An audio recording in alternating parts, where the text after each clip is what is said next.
बातमीपत्रात आपलं स्वागत करते। एक महत्त्वाच्या बातमीने सुरुवात करूया। ठाकरे गटाच्या मशाल गीतावरून निवडणूक आयोगाची नोटीस आलेली आहे। मशाल गीतामधून जय भवानी जय शिवाजी हा शब्द काढण्यासाठी आयोगाची ही नोटीस असल्याचं ठाकरे म्हणाले।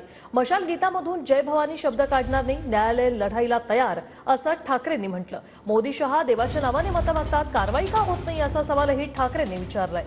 तर आधी मोदी शहांवर कारवाई करा, मग आमच्यावर करा असं आवाहन ठाकरेंनी केलंय।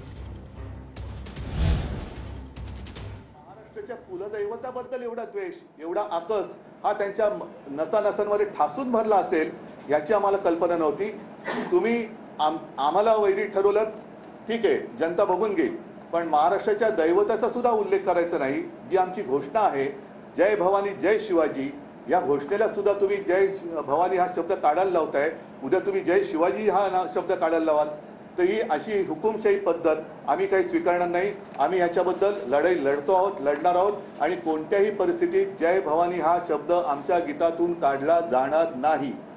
पंतप्रधान असं म्हणालेले आहेत की बजरंगबली की जय बोलून तुम्ही बटन दाबा। अमित शहा म्हणाले की तुम्ही आम्हाला मत द्या, आम्ही तुम्हाला रामलल्लाचं दर्शन घडू। हा जर का मी आरोप केला तर त्याला निवडणूक आयोगाकडे उत्तर आहे काय?